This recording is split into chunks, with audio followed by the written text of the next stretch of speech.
তারানাথ তান্ত্রিক ও দিঘির প্রেতিনী। শহর থেকে অনেক দূরে এক নির্জন গ্রামে রাত গভীর হলে নদীর ধারে এক অদ্ভুত ছায়া দেখা যেত।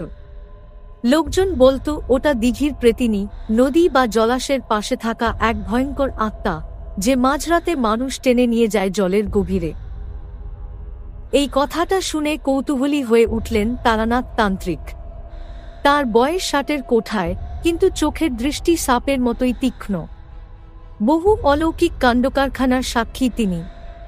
গ্রামের পুরোহিত তাঁকে ডেকে বললেন, তারানাথবাবু, আমরা আর পারছি না। প্রতিদিন কেউ না কেউ হারিয়ে যাচ্ছে। নদীর ধারে গেলে শুধু শোনা যায় অদ্ভুত হাসির শব্দ, তারপর চিৎকার। দয়া করে কিছু করুন। তারানাথ ধ্যানমগ্ন হয়ে একটু ভাবলেন, তারপর বললেন, আজ রাতেই যেতে হবে। সেদিন ছিল অমাবস্যার রাত। চারদিক নিস্তব্ধ। এক হাতে ত্রিশূল, অন্য হাতে নরবলি দেওয়া খবর নিয়ে নদীর ধারে এলেন তারানাথ। আশপাশে কোনো পাখিও ডাকছে না। হঠাৎ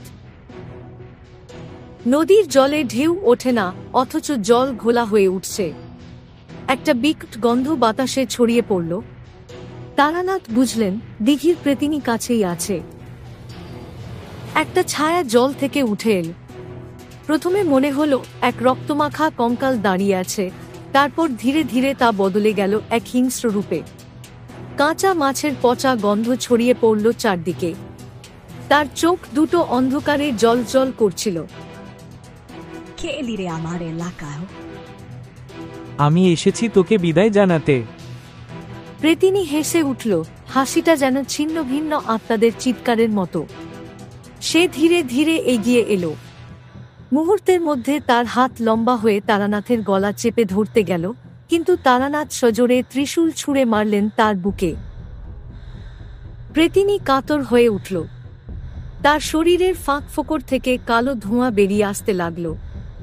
নদীর জল রক্তের মতো লাল হয়ে গেল, কিন্তু পেতনি সহজে হাল ছাড়বে না। সে বিকট শব্দ করে চিৎকার করে উঠল, আমার অভিশাপ আছে, আমি মরব না। তারানাথ তখন ঝোলার ভেতর থেকে এক বোতল বের করলেন, যার ভেতর বন্দী ছিল এক পুরনো আত্মা।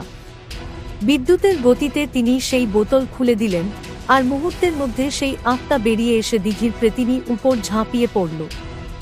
ভূতটা চিৎকার করতে লাগল, তার শরীর গলতে শুরু করল, আর কয়েক মুহূর্ত পর সে এক বিকট শব্দ করে বিস্ফোরিত হয়ে গেল। নদীর জল স্বাভাবিক হয়ে এলো, গন্ধটা মিলিয়ে গেল, রাতের নীরবতা ফিরে এলো। গ্রামের লোকজন সকালে এসে দেখল নদীর ধারে পড়ে আছে শুধু পোড়া হাড়ের টুকরো। তারানাথ ধীরে ধীরে উঠে দাঁড়িয়ে বললেন, এবার গ্রাম শান্তিতে ঘুমোতে পারবে। সেই দিন থেকে কেউ আর নদীর ধারে অদ্ভুত ছায়া দেখেনি, আর কোনো চিৎকারও শোনা যায়নি।